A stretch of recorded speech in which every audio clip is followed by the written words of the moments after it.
Donk Nation, Jax and Janet's greetings and welcome to your Daily Dose of Donkey with Ginger. It's your boy, the Viking Donkey, bringing you the BugCap after the Steelers' 34-17 loss to the Ravens. Getting doubled up by Baltimore, letting them clinch their playoff spot, and now having to fight for the division. Just not a good Saturday for the Steelers, was it, Bugboo? Anything you really want to talk about? Defense. What about it? Giving up points. They did give up a lot of points. The offense really didn't score very many points. We can get to it again. Just another slow start by the Steelers. No offensive points in the first quarter, giving up a touchdown in the first quarter, an all too common occurrence.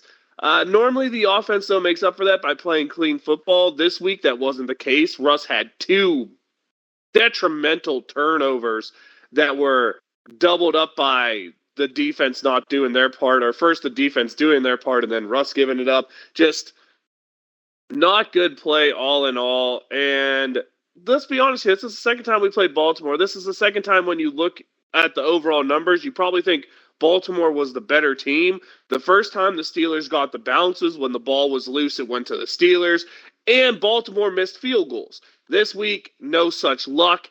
And the Steelers played the typical Ravens-Steelers game. They only put up points in the teens, but Baltimore put up 30 points, getting Lamar Jackson. I think he's now 2-4 against the Steelers. Just not a good game all in all from our Pittsburgh Steelers. Where do you want to start? Offense, defense? Defense. Okay, let's start on the defensive side of the ball. Injuries abundant here. We knew Deshaun Elliott wasn't playing. Donta Jackson wasn't playing. Joey Porter Jr. gets injured in the game. Patrick Queen was nowhere to be seen. I mean, he talked a lot of smack after the game about how this team needs to get on the same page and do this. But honestly, as the leader of the defense, he needs to start playing a heck of a lot better. Really, they did a good job shutting down the pass rush of the Steelers. I believe the Highsmith sack fumble that Baltimore got back on top of, I believe, was really the only pass rush we had. Highsmith had a pretty good day. They were chipping Watt all day, so he was ineffective. You didn't see anything out of the guys in the middle. We didn't stop the run at all. I mean, you look at the Ravens stat line. I know Lamar's isn't that pretty, 15-23 with 3 touchdowns and an interception. Not his best game, but pretty good. Henry, though, 24 carries, 162 yards, 7 yards a carry. I told you that they should have done the first game was run him more. Justice Hill had 2 runs for 30 yards before getting hurt. Lamar ran the ball 9 times, although I think 3 were kneels down. So it was really like 7 times for 25 yards, about 4 yards a carry when he was actually running. We gave up a 100-yard receiver to Zay Flowers, touchdowns to 2 tight ends. It's just not a performance you want to see from the Steelers. There was one play in particular, though, that gave us hope. The Ravens are driving down in the field in the red zone, and Minka finally gets an interception. You want to break down that play? Yep. Lamar Jackson throws the ball, misses the wide receiver into 39's hands? Yep, that's Minka Fitzpatrick. Minka Fitzpatrick. Interception! It was a great play to see. Minka finally getting that interception. Last year, I believe his only interception on the year was against Baltimore, so apparently he just can't do it against every other team in the league. But that interception proved to not matter as the pick six the Steelers threw, which we'll get to later, happened right after it. But that was about all the defense mustered. I mean, there was a couple fumbles that ended up bouncing back to the Ravens. Couldn't cover the tight ends. Couldn't cover Zay Flowers. Really couldn't stop Derrick Henry. It was just back-to-back losses and very similar defensive performance. And by that, I mean just no defense whatsoever.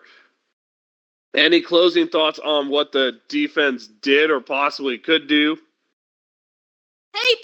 Play better, yeah.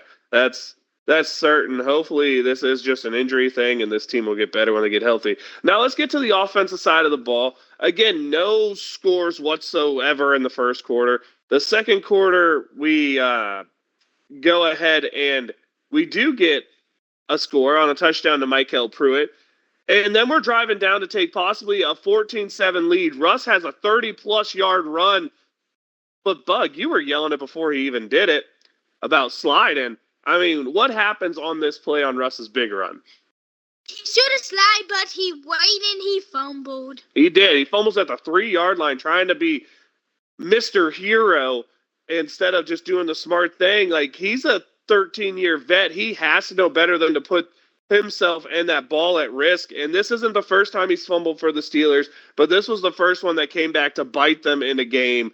And I said it before because he's been playing a lot this year like he's a rookie. He's been doing some great things, but there's a lot of rookie mistakes that he's been making. And then our defense compounds that fumble by, okay, not a huge deal. I mean, not scoring's big, but the Ravens now have the ball backed up at their own 5-yard line. And our defense goes ahead and gives up a 95-yard touchdown drive. Like, dude, that can't happen, can it? And then Tucker kicks a field goal to put him up 10.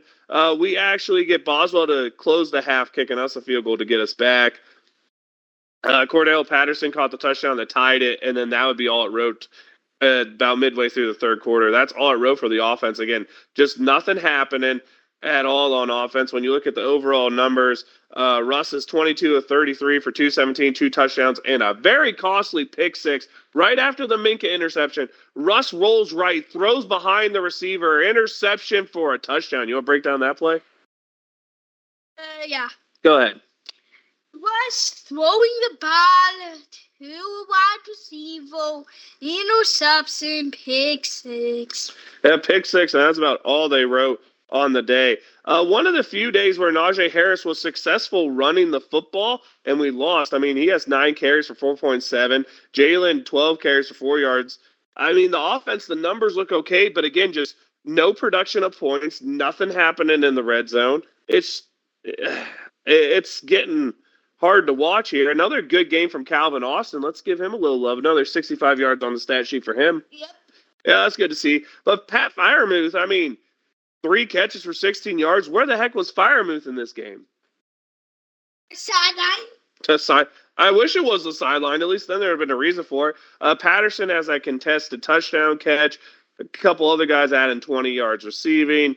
But when you look at this offense, they just didn't get it done. They didn't put up points. We had chances. Turnovers seemed to really kill them and be a really big factor in the game. Honestly, turning points. The Russ fumble. Who knows how the game plays out? I'm not going to say it changes the outcome because watching that game, Baltimore felt like the better team.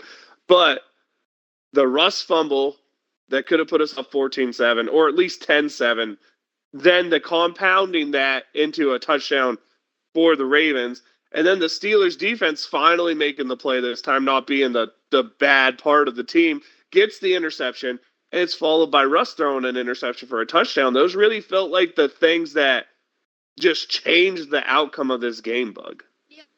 And when you look at it, I don't know. What did you feel? Did you feel the total yards was 418 for the Ravens and 315 for the Steelers? The Ravens were getting 6.5 yards of play. The Steelers 5 yards of play. Like when you look at the Steelers' offensive numbers, they're not bad, but they're not as good as Baltimore's. And then when you look defensively, the Steelers just gave up back-breaking drives more and more than you want to see. Both teams the same on third down efficiency. Both teams ran the same amount of plays, so we can't say it was plays. We punted the ball more. We gave up more sacks. We had more penalties. We possessed the ball slightly less. And maybe this is the part that I want to end with to get your take on here, Bug. The Steelers down 1 score, 4th and 6 at the 50-yard line. Go for it, throwing a deep pass. What is we doing? Exactly. 4th and 6, you try to run a play to get that first down, not take a 50-50 chance down the field. At best, a 50-50 chance. Calvin Austin in triple coverage is probably, or at least double coverage, is probably more like a 10% chance. That's just a bad decision by Russ. I love the aggressiveness there. Finally, Tomlin willing to go for it down a score. But the decision by Russ was, yeah, that's to say the least. But then maybe more confusing to me is we get a similar situation. Now, I know 4th and 11. 4th and 6 and 4th and 11, though, not a huge difference in which one you convert in terms of numbers. So we're down 2 scores, 9 minutes left in the game, and Mike Tomlin decides on the second one when we're down 2 scores to not go for it. So go for it down 1 score, but not down 2 scores. The heck? That's what I was thinking. What the heck? It just didn't make any sense and led to a typical thing. Ravens get a few first downs and pretty much run out the clock and just beat us because this defense can't seem to stop good teams.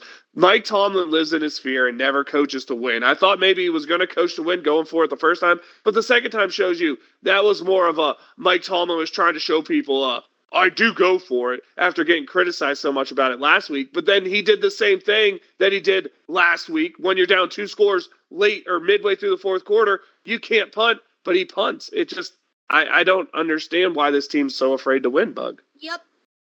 But hey, you know what? We could still clinch the division by winning out. And of course, that means Christmas Day, a couple days away, we have to play the Kansas City Chiefs, Bugaboo. Chiefs are coming to town. It's going to be a big, big game for the Steelers. But first, do you have a shout out from last week's game that you would like to give?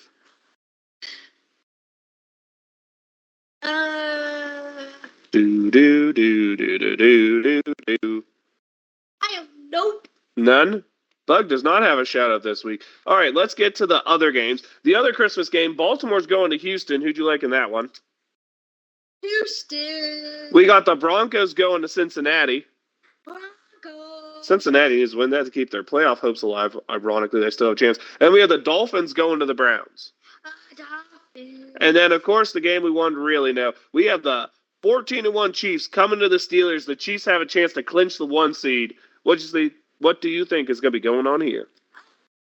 Steelers. All right, I like it. That's it for us here, I guess, today. So I'll let you know I'm the Viking Donkey. That's Viking_Donkey on Twitch and Twitter. Your daily dose of Donkey Ginger is a fun YouTube channel where you get all this awesome content. Bug's doing an awesome job. He is the Bugaboo. But Dong Nation, Steeler Nation, love y'all. You got them. It's both Steelers.